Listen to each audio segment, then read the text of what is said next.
So you grew up in Southern California, Newport Beach. Newport Beach, fourth generation Californian. Really? Mm-hmm. So what was that like? I mean, you're there, I imagine, at the beach a lot, playing sports, doing the typical stuff. What was that like growing up? It was idyllic. And I did not realize the rest of the world was not like paradise.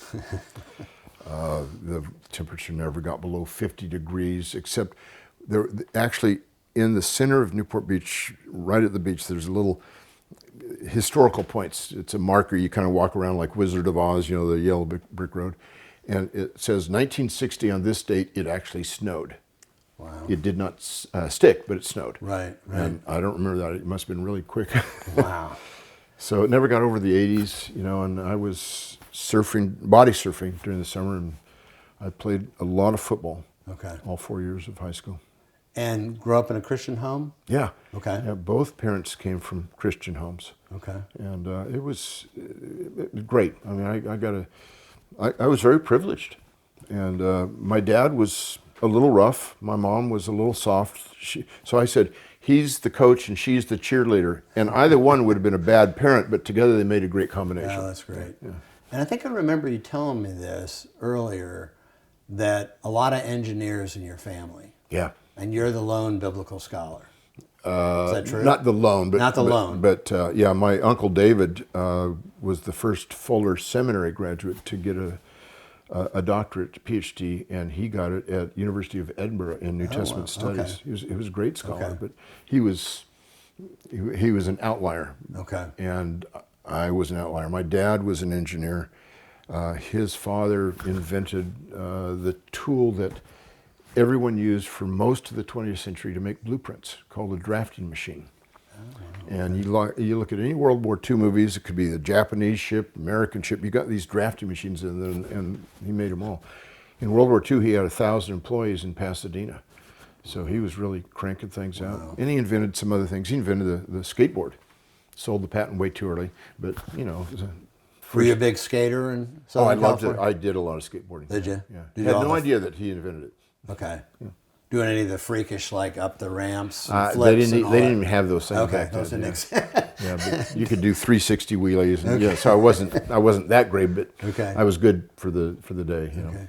And I also remember another story, just kind of setting this in context, that you doing evangelism with some kind of, and a little sketchy in my memory, but with some kind of tract, and realizing that the guy that was supplying you this was Yeah. not really orthodox or whatever, and that kind of got you. Tell that story. Yeah. So when I was 16 years old, I put my trust in Christ when I was 4 years old. Wow. Vacation Bible School. They're telling me about hell when I'm 4 years old. Wow. And I told my older brother, I said, Wally, I don't want to go there. Well, you got to put your faith in Jesus. He was not a Christian yet. I was instrumental in leading him to the Lord years later. Wow. Should go in the Guinness Book of Records, but I don't think they record that kind of stuff. So 16 years old, I made a commitment to the Lord that I was going to go into full-time vocational Christian ministry. And all of a sudden, I really wanted to study Scripture. This was January 6th, 1969, I made this commitment. Okay. And every single week for the rest of that semester, I read through the New Testament. Today's English version that I got from this real estate agent. And we'll want to show that later. That I've never showed that in video, but I've got it up in my case. Masking tape and all sorts of things holding it together. So, and I'm a slow reader, so it would take 30, 40 hours every week to read it. But I said, I've got to know this book. And so I'd go every few weeks. This guy had a real estate office in Costa Mesa, the town next to Newport Beach. Big sign over his office, Jesus Saves. And I think he called himself Brother Michael. I said, this is my kind of guy. And so I go in, I talk to him, and I found out I could buy these today's English version, Good News for Modern Man, New Testaments, for 25 cents a piece if I bought a whole box at a time from him. So I'd go in there, buy a box, put them in the back of my car, and I'd pick up hitchhikers on Coast Highway, give them a New Testament, share the gospel, and every few weeks I'd come back and get more New Testaments from them. and found out that he was an Arian. He did not believe in the deity of Christ. And he was showing me places in the TEV where he said, this shows that Jesus is not God. And it was a crisis of faith for me. I mean, I just made this massive commitment of my whole life away from engineering, which I was all thumbs. I couldn't do that anyway. But I decided I've got to know the New Testament in the original language. I've got to know if Jesus is really worth me committing my life to him like this. And so when I went to college, I got 4 years of Greek at Biola University, and then double majored it in my master's program at Dallas, and majored in Hebrew as well. So kind of a triple major. And that was my emphasis in my PhD program and postdoc, and taught for 40 years. So when you were at what point, it's always interesting to me, you see some people that very early on kind of see the trajectory and go, I want to do this, that's the end point, I'm going to do this, this, and this to get there, and it's really laid out. Other people, it's very circuitous, and they're kind of feeling their way as they go. It's very organic. There's fits and starts. They kind of go, maybe I should try this or that. So for you, was it really clear? You obviously wanted to study the New Testament and know it in the Greek and all. But at what point did you kind of go, I want to give my life to this. I want to be a scholar. I really want to focus on this. I want to be an expert. Were you even at Dallas Seminary, were there times where you kind of go, maybe I'll be a missionary, maybe a pastor? How did you make those decisions? I had already been a youth director and assistant pastor at different churches for 5 years before I went to Dallas Seminary. I started as a freshman in college. It was way too early for me to do that. I knew nothing. My first year was at a community college. And I went to a Christian bookstore, and there were books on camping. I figured, well, that's going to help me understand what I had no idea, nothing. I'd never met anybody from seminary that I knew. I mean, Dallas Seminary, where I ended up going. And so at the end of that time, I came to Dallas Seminary. We waited a year after graduation. My wife and I had gotten married shortly after graduation. And as Deuteronomy says, a newlywed should not go off to war. You've got to wait a year. So I figured, let's do that. And I love that verse, by the way. Yeah, and I got in basically on probation at Dallas Seminary. I was not a good student in college because I was so hungry to learn, but I didn't care about the grades. I would take a full load and typically 18 units of audits every semester. Really? And I didn't sit in all the classes all the time, but still an awful lot. And my grades were very, very low, but I got in from a recommendation from Joe Aldrich, who had been on faculty at Dallas, became the president of Multnomah School of the Bible. And I went in wanting to go back into the pastorate. When I got done with my master's degree, I was hired to teach for 2 years at the seminary. And after the first year, I thought, I'm going back into the pastorate. It was that summer where I was teaching, before the second year of teaching, I would take all my students out to lunch in the summer schools. And so one of these students said, so what do you want to do when you're done here? It was obvious I wasn't a very good teacher, I guess. And I said, well, I'm not sure.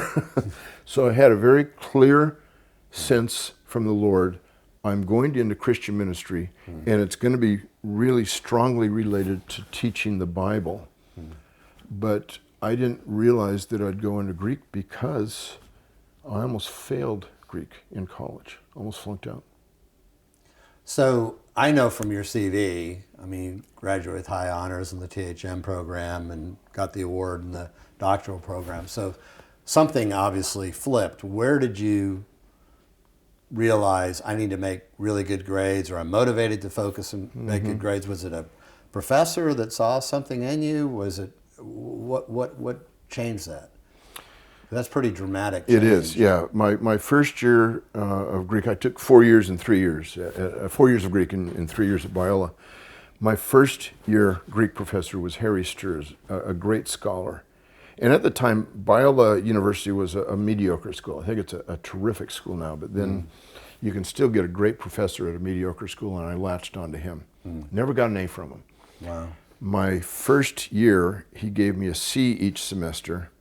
And Biella had this rule, and they still have it. If you get a D in a language course, you have to take that course again. It's the same as an F.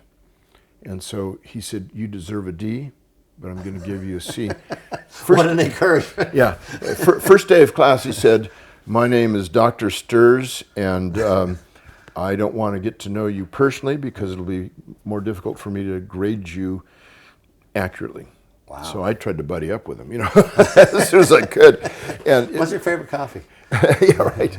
So Greek was 4 days a week, 50-minute classes. Yeah. I still lived at home. It was a 70-mile round trip. Oh my goodness. And that was the only class I had on Thursday. So I typically blew it off.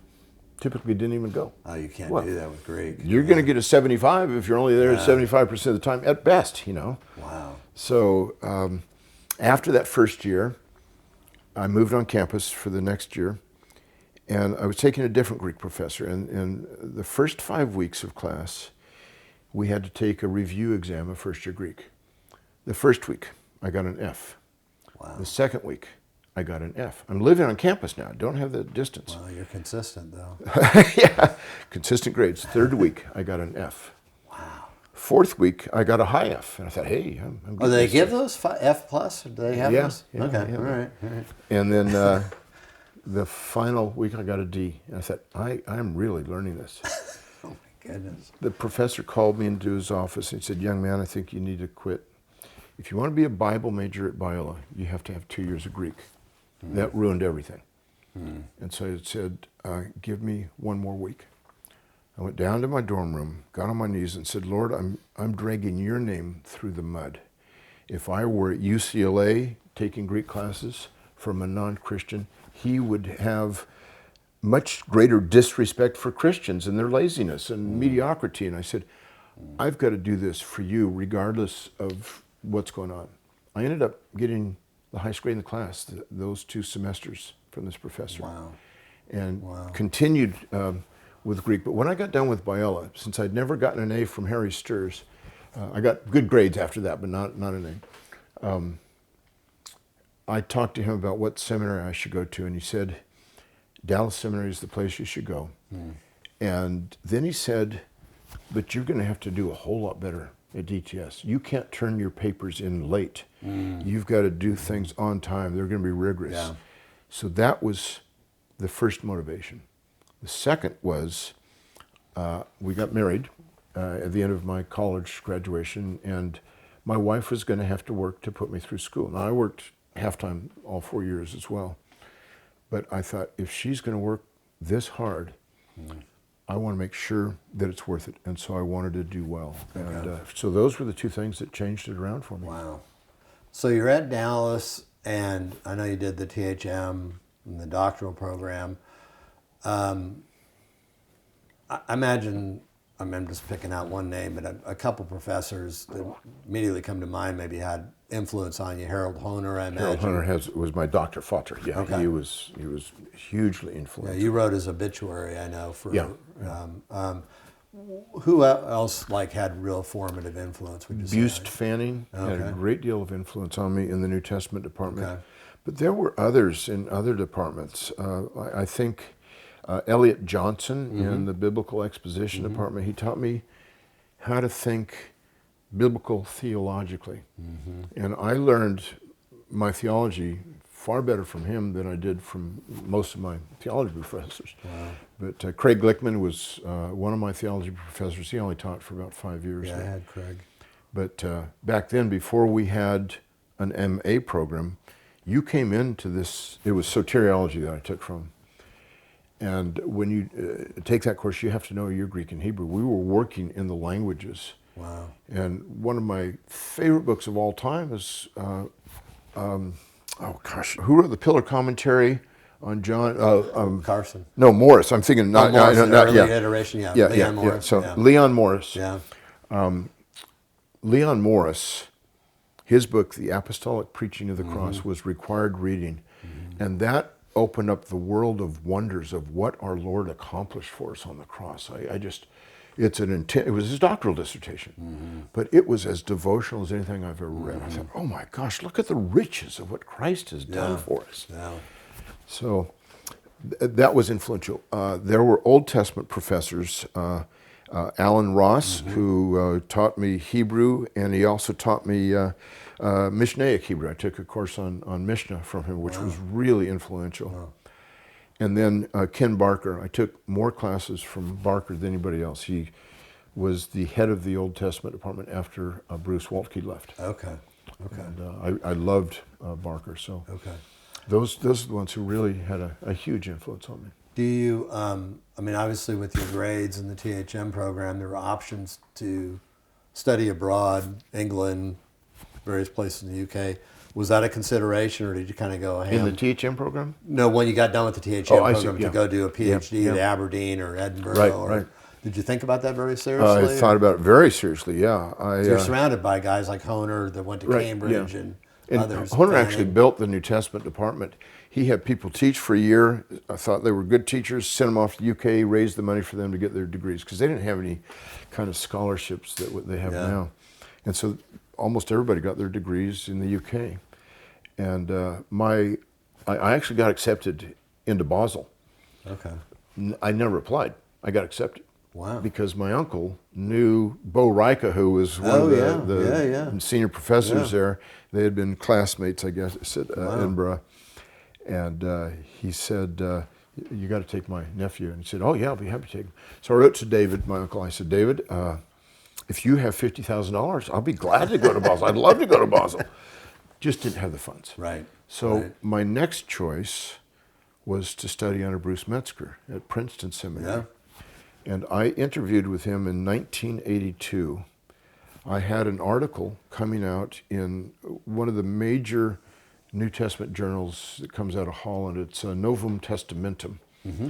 And it was my master's thesis, first thing I got accepted for publication. That's a big deal. That's great. And I interviewed with Bruce Metzger in his office, and I asked, are you taking any more doctoral students? We had a nice long conversation. He said, no, they're putting me out to pastor. At age 67, I have to retire. He lived for almost 30 more years. I was going to say, what a ridiculous. Still have that rule at Princeton, I think. Really? So I figured if I can't study with Bruce Metzger, I'm not going to major in textual criticism. So I actually felt, after thinking about this, it was 7 years between my master's and starting the doctorate. Wow. And I wanted to wait 5 to 7 years because I knew of people, as Howard Hendricks used to say, they're educated beyond their intelligence. People who would get a doctorate without having to let these ideas gel and think through them. And so they get their PhDs and they know a very thin slice of a topic. That's the British doctorate. It's write your doctoral thesis, and you don't need to know anything else typically. And I felt I could do that kind of a degree pretty easily because I love to go deep. A challenge to me would be to take a North American degree where there's courses and exams and things like that. And that's why Princeton Seminary was one I really considered. So when I looked at it, I thought, I'm not going to major in textual criticism. I'm going to emphasize grammar, which was the other big interest of mine. And I decided I know it's going to look bad to get my second degree at Dallas Seminary. Nobody complains about Bart Ehrman getting his master's and doctorate at Princeton, but Buse Fanning was and still is, I think, the best New Testament grammarian in the world. Wow. He just hasn't published a lot, but he really knows it well. Wow. So my grammar was dedicated to him and to the memory of Harry Sturz. Oh, that's awesome. So I knew that getting my doctorate at Dallas, in order to get a job after the PhD, I would have to be publishing and writing papers that I'd read at scholarly society meetings. Every major paper I did, I was published. Wow, that's great. And I read these at society meetings. I got job offers all the time. So I mean, I had no interaction with Metzger, but my picture of him, my wife and I were visiting scholars at Princeton Seminary in 2016. She was working on Jonathan Edwards stuff, or Sarah I was working on a book. And the library had a display of Bruce Metzger stuff. And one of the things they had in the display was a little notebook from his undergraduate years, where Lehigh where he was doing like textual stuff, in classics or whatever. Yeah. I mean, and you're thinking this is like a 20-year-old guy doing this, and he was on faculty at Princeton for 46 years, longer than anybody else. He was on faculty when he was in the master's program. Wow. So was he intimidating? That's what I'm curious about, because I'm pretty sure I'm right about this too, that Don Carson, the eminent New Testament scholar, also applied to Princeton Seminary. Maybe you know this. Oh, did he? I didn't know that. He did, and got turned down, and then chose Cambridge as his backup because he really wanted to study under. So it was pretty tough to get in that place. Oh, yeah. They accepted 4 students each year in New Testament. It was pretty loose, actually. Now they only accept 2. So wow. So what was he like personally? Was he a personable guy? Was he? He was charming. Really? And you could see Christ emanating through him. Wow. In 1992, he gave the Griffith Thomas lectures at Dallas Seminary. Right. And every year, that's a week long of lectures, typically in February, and then it gets published in the school's journal, Bibliotheca Sacra. I got to be his liaison. I was the one who recommended him as our speaker. Wow. And so I got to drive him around to churches and places where he was speaking. And I just felt that the entire school's love for Jesus Christ rose palpably that week. Wow. It was incredible. Wow. Humble man and a delightful speaker. Yeah. With just, he well, he was, I'll tell you this. He was very witty. When I met him in his office at Princeton, I talked about what kind of issues would an evangelical face here, and what I really wanted to do was pursue truth at all costs, but with the starting point of one thing: I wholly trust Christ to be my Savior. He died on a Roman cross. He was buried. He rose again bodily, and he ascended to heaven. And that's the core. Everything else was up for grabs. So when I talked to him about that, we had a good chat, and he said, sometimes we get some people that want to come here that are a little bit too right-wing. And he brought out an urn. And I go, what is this, the ash of his mother? I didn't know what it was. Right. And he said there was a Baptist preacher after the RSV came out. He was on the translation committee for the RSV, 1952 it came out. And that actually started all these evangelical translations because of one word in one verse. Isaiah 7:14. In the Hebrew it has Alma. Right. And it was translated young maiden, I think, instead of virgin. Yeah. It really doesn't mean virgin. Yeah. It's a long story how Matthew uses it, but I won't get into those details. But they were just trying to be honest with what the Greek and Hebrew were saying. And he brought out this urn, and he said this Baptist preacher holds up the RSV when it came out from the pulpit, and he brings a blowtorch and tries to burn the thing. And he says, just like the devil, he can't burn. Well, he had it, bound up. You're not going to be able to bind something like that. But he finally got it torched, sent the ashes to Weigel, who was the chairman of the RSV committee. Then Metzger became the chairman of the NRSV. Oh. So he got those ashes. So it was the ashes of the RSV. And what he said to me was, crazy. I'm so glad to live in the 20th century because they only burn translations, not the translators.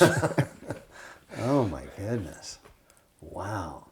So part of your story, I mean, there's just so many amazing different seasons, but one that is really remarkable and chock full of God's grace in your life is, so you write this grammar in 1996, Yeah. right? Well, 17 years of work, yeah. But finally, That's when it's published, yes, right? it's published, Zondervan does right. that. And it's used in a lot. I don't want to say maybe most. I think it's most Bible colleges and seminaries, that's the staple book, right? I think around the world. It's Around been the world, translated okay. into 7 or 8 languages, I don't know. But So here you write this grammar, blockbuster, bestseller, unlikely. I mean, Greek grammar, I mean, it's like, New York Times bestseller list. I don't know if it's on that. But anyway, it's doing really, really well. And then you get this next year, right? You get this freakish encephalitis. So tell us a little bit about what happened. That's just a very interesting juxtaposition. And it wasn't even a year later. The Grammar came out in June of '96, and they sold the first run within 6 weeks, and wow. It just took off. And I was already known because I'd written articles on grammar from my PhD program and some other things. So I was a known author, but not for books. So I got this bug in March of '97. I was overworking one weekend. I had to speak 5 times. I had to run a conference that was dumped in my lap at the last minute, academic conference. And I like to blame my wife. I mean, she had a little bit of a cold. We kissed, and I got encephalitis. She denies it, but you know, she's always been in trouble for 50 years. So 4 days later, I am driving home from school, and I had a beat-up BMW that I'd had for years, for over 10 years, and I loved that car. And I drove into the garage and hit the back wall. I mean, I drove into the garage, and I'd never done that. And so, you know, it was kind of an idol in my life, but I mean, nevertheless, I thought something's wrong here, something's amiss. And one of the professors at the seminary saw me walking down the aisle in one of the buildings, and he said, "Dan, you look like you're an old man, 70 years old or something. What's going on?" And I didn't know. So Patty took me to see the doctor, and I'm waiting to see him. And I laid down. I guess there was a table I could lay on, and I couldn't sit back up when he came into the room about 20 minutes later. And then I said, talked to Patty. I said, "Is Bill Clinton the president? I don't know." And then he said, "Something's going on with you. We're admitting you to the hospital."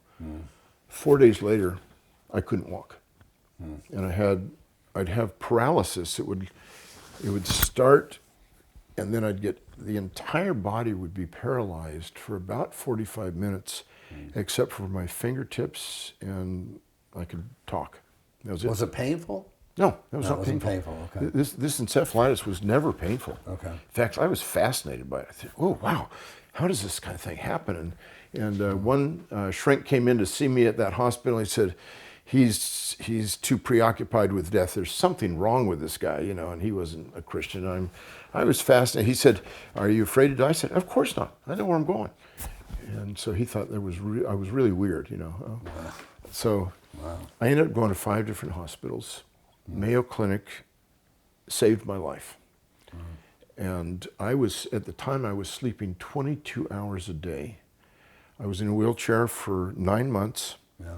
I could walk maybe 100 steps a day. That was it. But Wow. in the summers, the summer before the fall semester, '97, I would sleep 22 hours. I'd get up, I'd wheel myself into the breakfast nook, fix some oatmeal. I could read at most 10 minutes at a time and no more than 20 minutes in a day. Wow. And so I started listening to tapes of S. Lewis Johnson, one of my favorite preachers, you know, and as he's teaching through Romans, I was able to get those cassette tapes. And I forgot Patty's name at one point. And this was at another hospital, and they said, "Well, that's not short-term memory, that's long-term memory." No, we'd been married 25 years by this point, I think, and or almost. And I said, "No, long-term memory is forgetting the day that Alexander the Great died." So I'm joking around on all this stuff. And then I had virtually every neurological symptom you could possibly have. When I went up to the Mayo Clinic, I flew up there. My folks drove across from Seattle to see me and take me to the clinic. And it was snowing in October. And I was wearing short sleeves and sweating, you know, and then just all sorts of things happened. And it took 5 or 6 years before my life even got normalized. I missed Thanksgiving, Christmas Eve, New Year's Day. Over and over. I was in the hospital so many times over the next 5 years.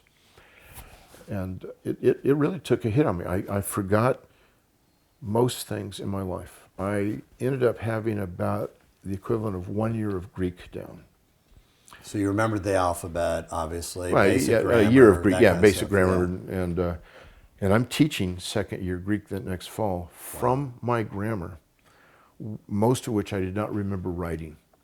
So you see your name. I mean, it's big, Daniel B. Yeah. Wallace. I mean, I knew Boom. I wrote it, and I You knew do, I'd spent 17 years on it. but you're reading it and going, I don't understand this. Right, there were times that say, "What is this guy trying to say?" I go, "Oh, that's me." I wish he was a clearer writer. What's Yeah, the yeah. guy? And then other times I said, "Oh, that's a great point. Wait a minute, that's bragging," you know.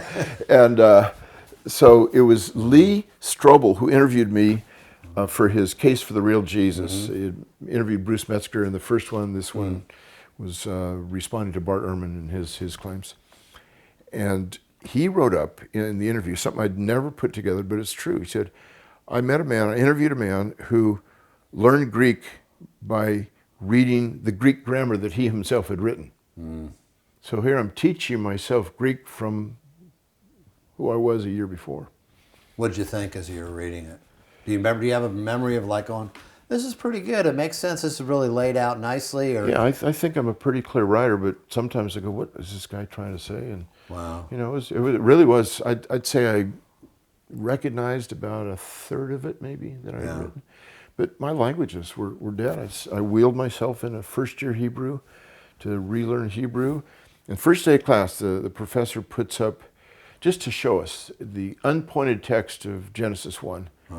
And he goes through the alphabet. I did not recognize Lamed. wow, I had had 4 years of Hebrew in my THM. yeah, And then he puts up Genesis 1, unpointed, no vowels. And I'm reading that easily. I could, no problem at all. So it was hit or miss, what was there, what wasn't there. yeah. And it's still that way. I'm still recovering things. It's surprising I didn't know this. Yeah. And my memory still has struggles. It didn't show. My wife and I, as you know, were down in Houston for that invitation thing for scholars and writers that you and Bill Mounts did.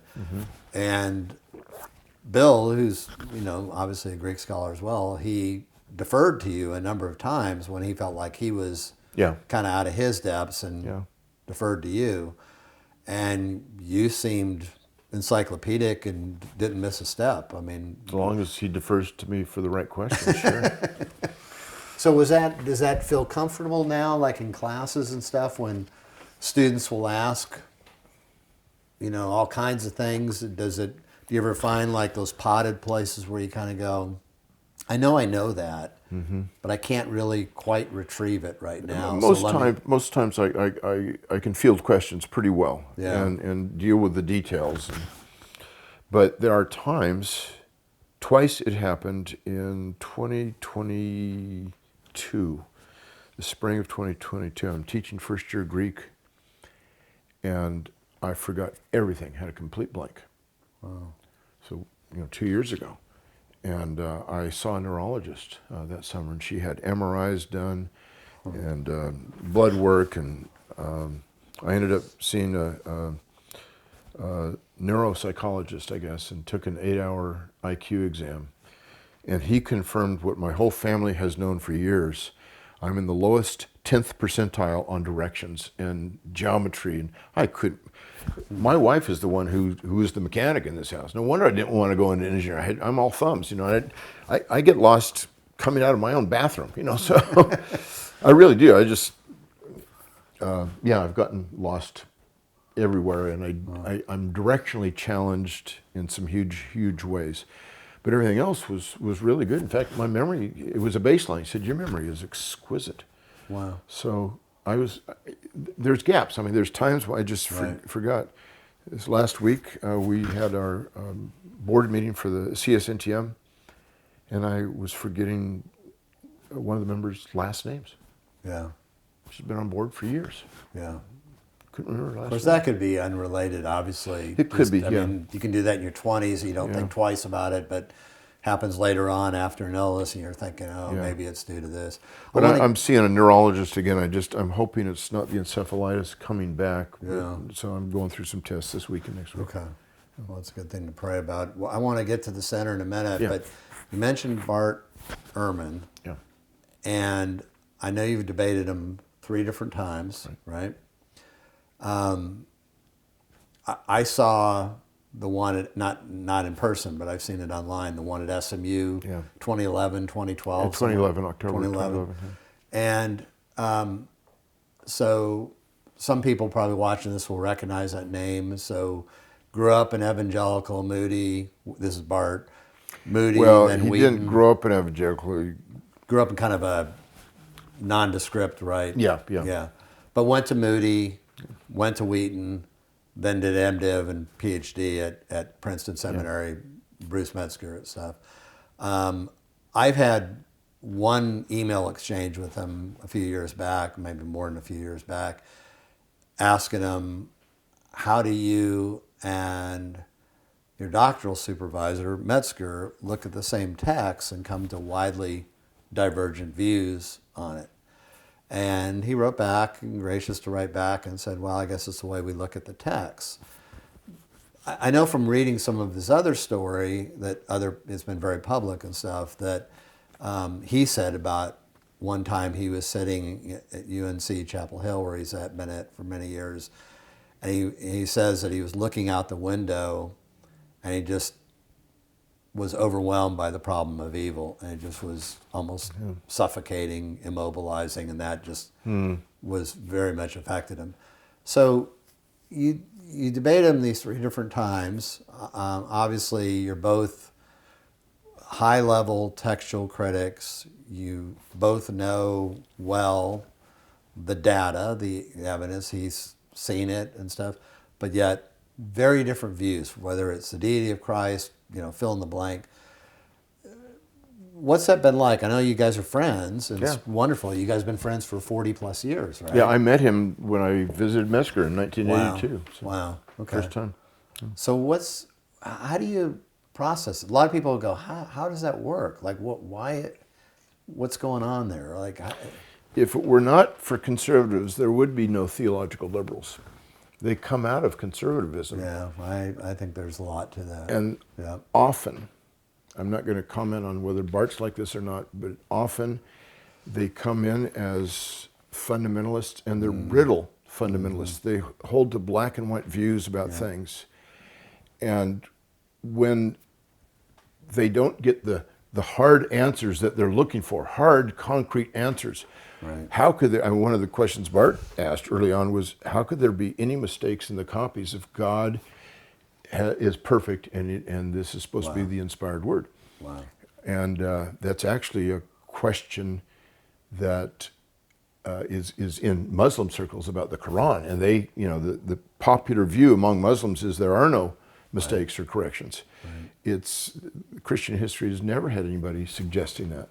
And there are reasons for that. But that was the question that ultimately drove him away, he said, in his misquoting Jesus, from evangelicalism. This brittle fundamentalism, you can switch from the right side to the left side of the theological aisle. And that's one of the reasons. Another reason that conservatives at times go is typically out of a fundamentalist background, more than a broadly evangelical background, is that they front load their doctrine with inerrancy. And that becomes the be all and end all. Yeah.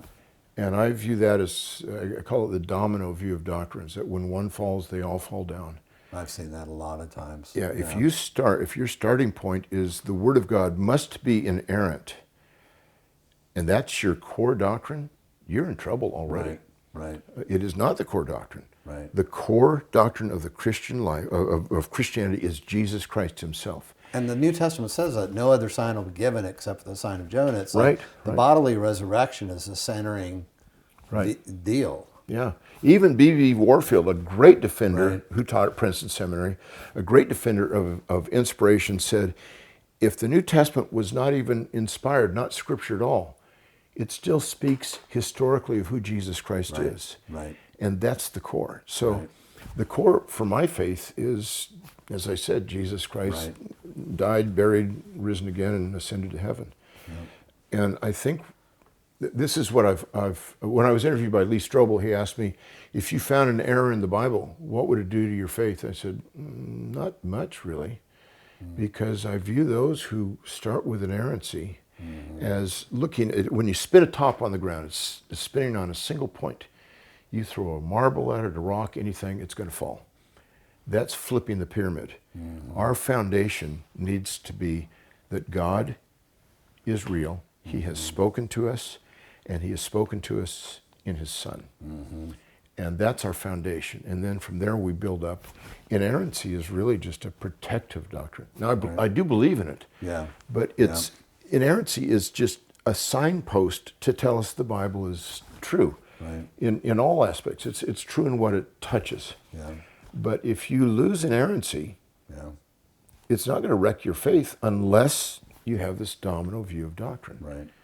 So that's not my core belief. at all. Yeah, I've seen that a lot with, in fact, I'm in conversation with some very good friends that they've picked up, instead of the Anselmian faith-seeking understanding deal, and Augustine kind of riffed on that, as you know, too, kind of like almost like post-enlightenment mathematical certitude, 100%. That's brittle fundamentalism. And it is, and it's like, and they think that's a biblical view of inerrancy. And then when they look at, say, gospel accounts and the way historiography is done, they're not thinking of Plutarch going way back and how he did, which they should be. Michael Lacona's work, I think, has been really helpful in that. Great work. But they're looking at it kind of in post-enlightenment, like, gosh, there's mistakes, and what does this mean? And one friend who has a lot of background, he and I have talked about this, and he knows kind of cognitively very well the history of the church and the faith-seeking understanding. He knows that, but he grew up in a very fundamentalist background. He's had a hard time shedding those assumptions about the Christian faith. I grew up in a fundamentalist background too, but even in junior high, I'm wrestling with the synoptic problem. I'm sorry, I'm cutting you off. No.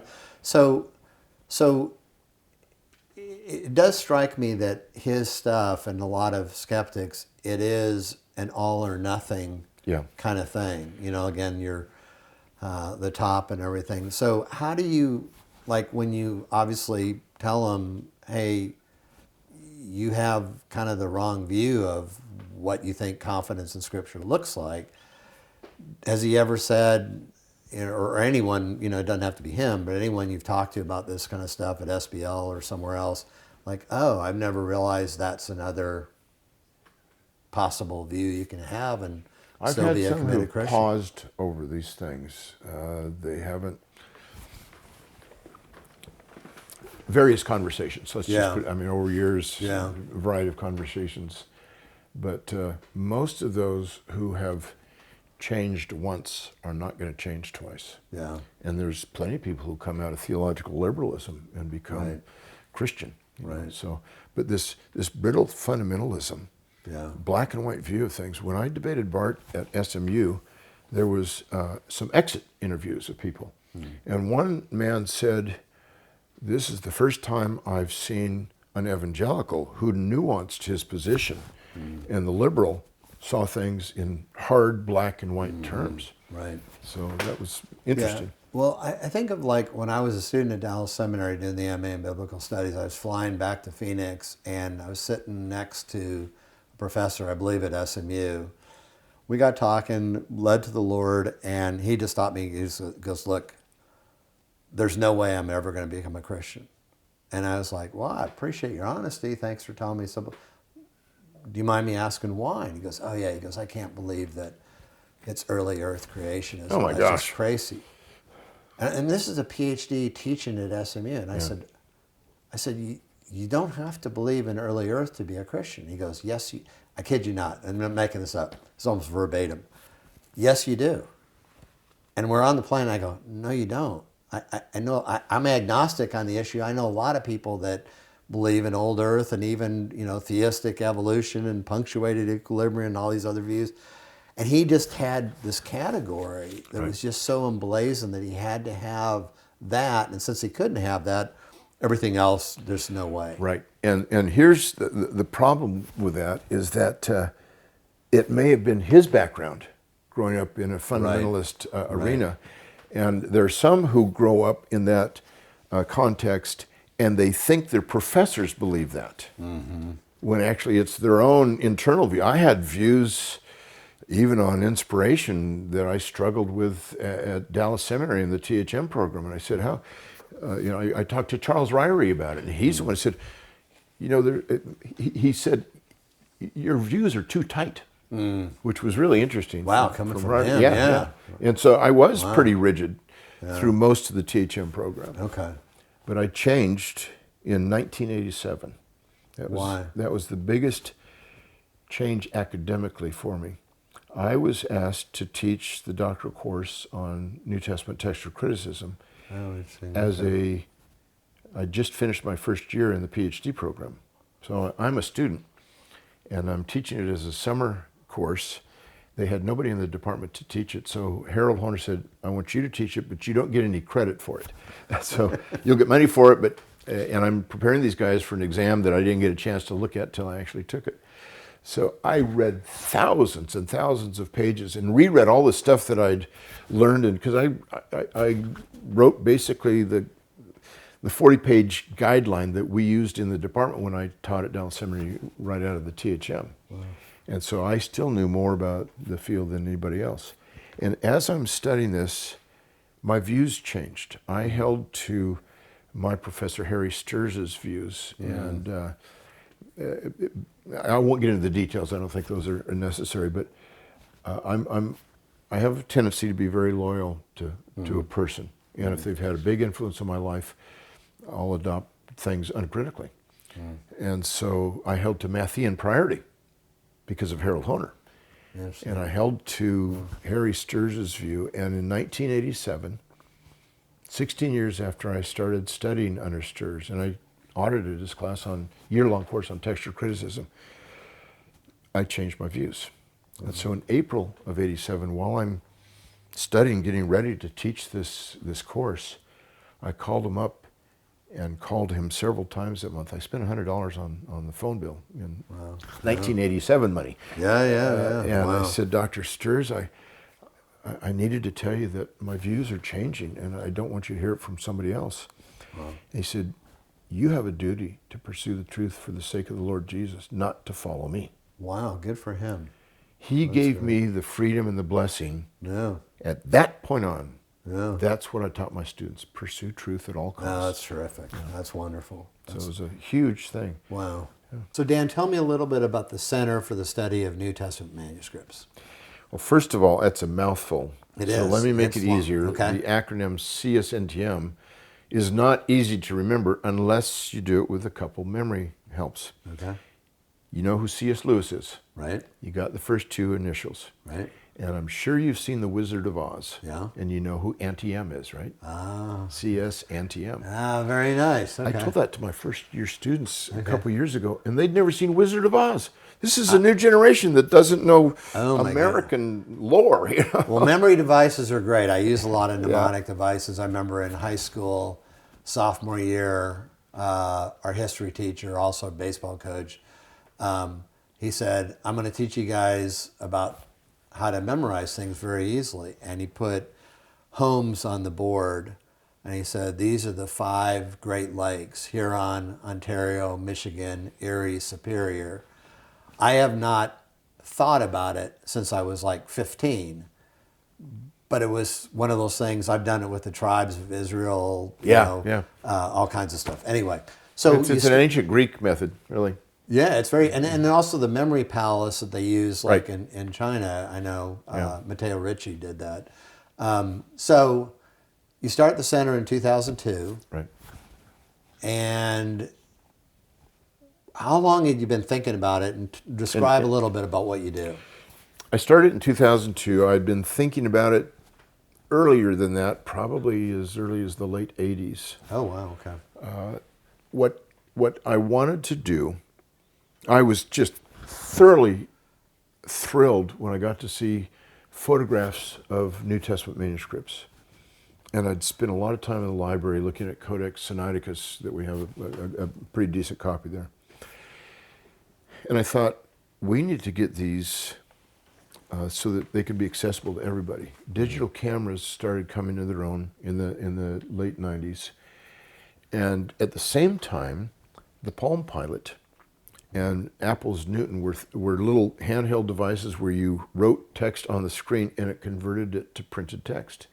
Now this started, it's called optical character recognition. This started with printing out text for blind students where they read the text and turn it into Braille. And that's how this whole OCR thing started. Then it moved to handwritten text to printed text. And so I thought, if we can do this with an alphabetic language, we can do it with any alphabetic language. So I thought we need to combine digital photography and this OCR to see what all of the Greek New Testament manuscripts have to say. Now, it just so happens we have approximately 5,700 of them somewhere in the world, over 250 different locations, and at some of these locations, like Athens is one location, there's probably 20 museums or libraries. So I don't know how many places have these, but you can't collect them all in one place. And the only way you could see most of these images was to go to Münster, Germany, to the Institute for New Testament Textual Research, and they had poor quality microfilms that you could look at. Some of them are so bad, about a fourth of them are so bad, they're just illegible. Wow. They took these pictures without being able to check to see the quality until they come back to Germany and process it. But still, they did that remarkable thing. So I spent one of my sabbaticals in Münster just looking at these microfilms. So I thought, if we can get digital images and use OCR, we can find out what every single one of these manuscripts has to say. We actually know what about 20% of the manuscripts have to say completely. The oldest ones, which are typically the most important, but the other 80% we still need to do work on. And there's a scholar who put together the first transcription of a whole book of a New Testament where he looked at all the Greek manuscripts. It was done in 1899 to 1929, and it took him 30 years to do the book of Revelation. He chose that because it has fewer manuscripts by far than any other New Testament book. And he had to go to all the libraries to get all this data. Wow. So I figured, if we had the digital images, what took him 30 years would probably take about 400, 500 years for one person to do the same way. If we had the digital images and OCR was at the stage where it could read all this really accurately, we're still not yet there yet, it would take 10 years to get everything, get all of it mapped out. Now in the process, so what we decided to do from the very beginning was digitize New Testament manuscripts. And the first place we did it was in Münster. They had 22 manuscripts. Oh, wow. So my state-of-the-art 4-megapixel camera and 5-megapixel camera that would get download it and then upload it to the camera or to the computer. It takes 90 seconds per image. It took weeks and weeks to just shoot those 22 manuscripts. Wow. That's how I started. Wow. Now we have state-of-the-art a DT Atom 150 megapixel camera. And it's a little bit more than $1,000 or $2,000. Let's just say it's. It's not a Polaroid. No, and it meets international standards and exceeds them. It's better than the Bodleian Library at Oxford. In fact, they have the same equipment but older. It's not quite as sophisticated. Each image in TIFF can be almost 1 gigabyte. Wow. That's how potent these cameras are, and we have multispectral imaging, which can see manuscripts where the ink has completely disappeared, been burned in fire, or scraped over and somebody wrote on top of it. These are called palimpsests if it's that kind. Yeah. And so we have an MSI camera. We're about to get our second one. Okay. That was developed for NASA to see camouflaged military installations from space using the whole light spectrum from infrared to ultraviolet. Wow. And it's now, it was applied by one of these guys who worked at Caltech to the Dead Sea Scrolls, where they had been burned, and he was able to read all the rest of the words in the burned text that were not visible at all. So we're at the cusp of a new renaissance of seeing things that have been hidden in plain sight for centuries. That's great. So that was our start to digitize. Right. And I'll just tell you some of the places we've been. We started with a $35,000 annual budget. That would be one trip, 3 guys to go someplace and photograph these manuscripts. Our budget is now just a tad bigger than that. We have 8 full-time employees. And we were the first to digitize Greek New Testament manuscripts. And we still have done more than any other institute. More than the Vatican, more than the British Library. Because we go all over the world. We've been to 60 places, I believe. How Indiana Jones has it ever gotten? Like, I just kind of picture places you're going, Egypt, maybe, I don't know if you go to Morocco, if you've been there, but places that there's not only diplomacy, but there's some safety issues, even if you've done all the spade work beforehand. Oh yeah, a lot of it safety changes issues. as you're over there. You all of a sudden have an agreement with some person on this side. You get there, Yep. and it's like, I don't know that person. I don't know who you talked to, but they should not have approved this. And, Right. and you're kind of going, we just spent X amount of money. So what's Yeah. that like? Yeah, that has happened rather frequently, actually. Wow. We get into Eastern Europe, or we get into the Middle East, Yeah. and they'll deny us. And where we've got a contract written, so most of the time we can get back in, and we can call some friends who are friends of these folks. It's not just what you know, it's who you know. Yeah. And frankly, the way that we're able to get into places is by front trips. We go there a year or 2 years ahead of time. They know us. They see how carefully we handle the manuscripts. Yeah. And we've photographed over about 1,200 manuscripts, I think, Wow. of the 5,700. So we have a lot more to do, but Right. we're well on our way. And we've also discovered about 60 manuscripts. Sometimes at libraries in Greece that did not know they had these New Testament Where'd you manuscripts. find them? We first look in the catalog. We don't get to go through the stacks. That doesn't happen. But we look in the catalog, and it's described in a certain way that we know this means it's a New Testament manuscript. So we've gone to places where there are monasteries out in the boonies, dirt roads to get there. We've gone to places where the highway in Greece, it's 80% mountainous in Greece, is they have about every 100 yards on these highways in the mountains across where somebody had died. And they didn't put up guardrails for decades. Finally, they're doing that. But one place we went to, way up in the mountains, was a city library founded in the 1700s, and they had 12 Greek New Testament manuscripts. And I don't know how much of this we can put on the air, but the librarian would, during the wintertime, when it's icy, would take the guys down the hill. I was there in the summer, then 2 guys went back during the winter to finish the job. And she'd drive them down the hill about 4 or 5 miles to a restaurant, and she'd have a lot to drink, and she's the driver. And there's no guardrails, and it's icy, narrow roads where 2 cars cannot pass. It's I've been on some of those, not in Greece, but in other Yeah. parts of Europe. Yeah. Yeah, it's scary. Yeah, and you're just praying, Lord, please protect us. Oh my goodness. I've been at places where we were photographing the manuscripts during the daytime, and at night, the Molotov cocktails were being thrown at the same place. I've run into tear gas. Wow. I've almost was mugged by a large mob that wanted to see what political party I was aligning with. I was at the Cyprus rally. He was the Prime Minister of Greece. In 2016, I think he became the Prime Minister. Yeah. 20,000 people at night.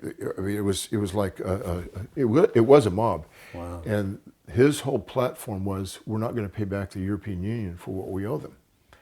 And they're yelling, okay, no. That was his platform. A month later, when he got elected, he had to change because Germany cut off the funds to Greece. And so there's long lines outside the ATMs for getting 60 euros a day. That's all they could live on. So I'm there at that time. And then later, I get mobbed by these students. Say, are you for Cyprus? And what we've always said for CSNTM is we hold no position on the politics in your country. That's your issue. We are here to digitally preserve manuscripts. Did they know that they knew that wasn't a line like you really were doing? Oh, that's what we really... No, I know you were doing that, but did they know? Because sometimes you have missionaries that go overseas and they have to go in a country there's not a lot of freedom. They'll say, oh, we're just running a business. Yeah. But the business is really a front to evangelize. Well, in Greece, there's no problem. But Yeah. other countries, we were there without them knowing who we were. I had to change my email. We couldn't address. And we had to mask our discoveries and talk about them in code.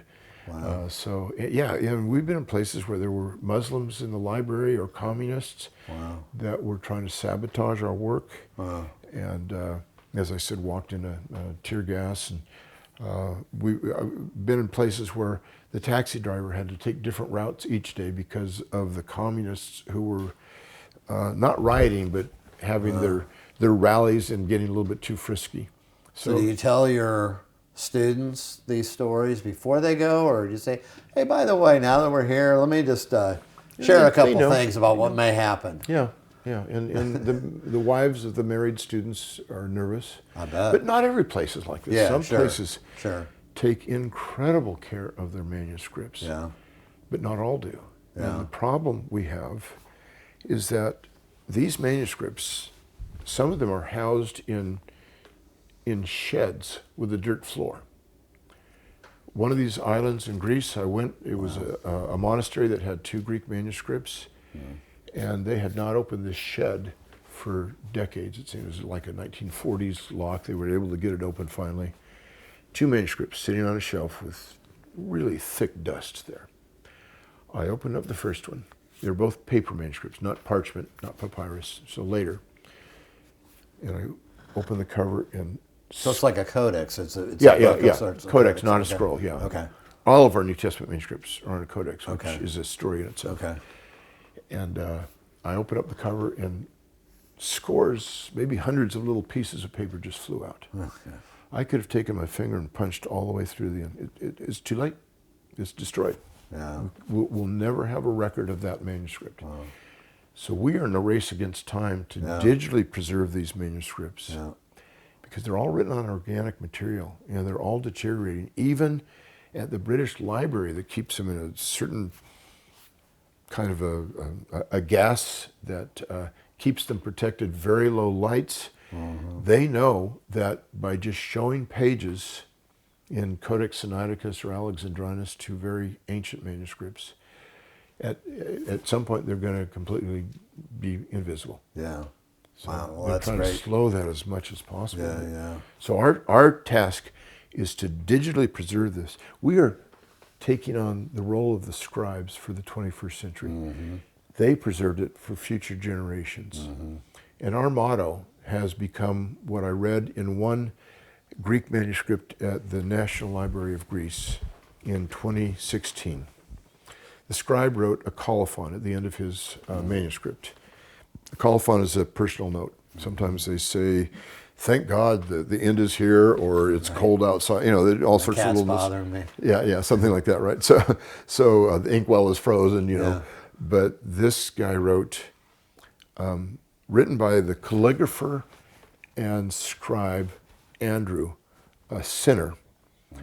And then he said, please forgive me for any errors of omission I have in this manuscript. And then he wrote, the hand that wrote this is rotting in the grave, but what is written will last until the fullness of times. Wow. February 1079. I'm reading this. Powerful. Over 1,000 years later. Yeah. What he did for future generations, we are continuing to do for future generations. We put all of our images online for free for anyone forever. That's an incredible resource. Yeah. And we have them, the TIFF images, the raw images are in 3 different locations worldwide. They're highly protected. The library gets these. We do it for free. Yeah. So we go to a library, so we'll digitize your manuscripts. We'll give you the images, hard drives. We'll even set up your website for you if you don't have that. Yeah. So it's been, that's just our first step. We're still working on the first stage. Right. But we're also publishing on the text and having conferences on the text. So on the center, like, what have been some of the more significant manuscripts that you've seen photographed? I think the most significant ones that we've photographed are the Chester Beatty papyri. The Beatty, it's now just called the Beatty, it was called the Beatty Library in Dublin. Chester Beatty was an American copper miner. I won't tell you the whole history, but he ended up becoming the first naturalized citizen of Ireland. And he became very wealthy and bought lots of ancient manuscripts of the world's religions, as well as a lot of other artifacts. And these manuscripts, P45, Papyrus 45, 46, 47, cover parts of 17 books of the New Testament. The 4 Gospels and Acts, 9 of Paul's letters, and Revelation. So there was, however that works out, and Hebrews as well. So these manuscripts are from the 3rd century, from the 200s. P46, which is Paul's letters, is 86 leaves of an original 104. And some of them, 30 of the leaves are at the University of Michigan, and we photographed all those. In fact, I've got the volumes. Do you want to see those? Absolutely. I'll do that when I tell you about papyri, then show you the ones. Okay. Yeah. And those are really significant. They help us understand the original text of the New Testament. And I want to show you a little animation of one of them on my computer that you ought to film. Okay. It's really, really cool. So those manuscripts, we've photographed manuscripts at major libraries, the National Library of Greece, all 300 of the Greek New Testament manuscripts, and manuscripts that in Tbilisi, Georgia, the Republic of Georgia, we photographed a very important manuscript, a 9th century Gospels manuscript, and others that are earlier than that. We even discovered a manuscript of Mark's Gospel, probably from the 7th to 9th century, just 2 leaves of it. It's the oldest manuscript now at the Ecumenical Patriarchate of Constantinople. Wow. And that manuscript is a palimpsest. It's the undertext of something, the scribe scraped it off centuries later and wrote something on top. We can make out just a little bit of it, but we've been able to determine what verses it has and even the variants to a degree. Okay. And the ones in Dublin, that's Trinity College probably? No, Chester Beatty. Oh, so Chester Beatty. Oh, it's separate from Trinity College? Yeah. Oh, okay. Separate. Trinity College has Codex Montfortianus, the one that has the Trinitarian statement in 1 John 5:7 that Erasmus learned about and KJV kind of felt pressured to put into his 3rd edition. Okay. Yeah. Okay. So all this high-level work and incredible contribution to the body of Christ. I mean, we're in your debt and all your colleagues. It's been wonderful. So what do you do, like, to unwind, hobby-wise, just kind of relax, not have your... I imagine, like, at times, at night, your mind's on hyperdrive. I know mine's sometimes like this, and I just need things to kind of, relax and stuff. So what do you do for hobbies or kind of kickback time? Well, my doctor, an internist, it's important to say that, years ago, told me that I was such a type A personality that I don't know how to relax. And so he recommended that I smoke cigars. Is that right? I was already doing it. He said, I think this is a good thing for you to do. A doctor said that. Wow. So Charles Spurgeon said, I smoke a cigar a day for the glory of God. If that's the criterion of sanctification, I'm twice as godly as Spurgeon. And so are you, I'm a kind of a coffee snob, and so are you, like when it comes to cigars, are you pretty persnickety about types of cigars? Like, you want something from Havana, or I don't know much about cigars, but I mean, do you have certain cigars that, like, that's your kind of go-to? Yeah, my favorite is a Partigo Serie D number 4. Yeah. It's Cuban, but you can't get them in the States. And I do have some in my humidor that when I went to Europe, I could bring back a box or 2. Okay. But I like Maduros. It's a dark wrapper. They're stronger. I don't have very many mild tastes. I like Guinness, a nice extra stout beer, and strong coffee probably. Oh yeah. I actually drink. This is a Death Wish coffee that I'm. That's drinking. the name of it. It's the name of the coffee. It's the strongest what a coffee great- there is. Yeah, Death Wish. Okay, so wrapping up, one other question, kind of related to hobbies, is you're constantly just immersed in this very intense reading. I'm sure it's sometimes challenging on the eyeballs, all that kind of very Hence these. detailed stuff. Yes, but what do you do with like just relaxing kind of reading? You know what history, biography, literature, Yeah. fantasy. I don't know, any pick a genre, poetry. I love history and biography. Okay. And I love trying to figure out how things came together. Malcolm X's biography was fascinating to me, and how he viewed everything through a certain grid that just was so incredibly biased, but fascinating nevertheless. Yeah. And Churchill. Churchill was one of the greatest writers of the 20th century. G.K. Chesterton, Right, I love C.H. Chesterton. Dodd, who Yeah. was the lead translator for the New English Bible. Phenomenal English literature. And I love reading about World War II. I've read a lot of history on World War II, and right now I'm reading Auschwitz. This kind of book, fascinating. How in the world could somebody be so bad as Hitler? Yeah. And those kinds of things. I mean, this is what I like to do in the evenings. That's awesome. Well, thanks for your time. It's been great being with you. Thank you. This has been fun, Dave. I appreciate it.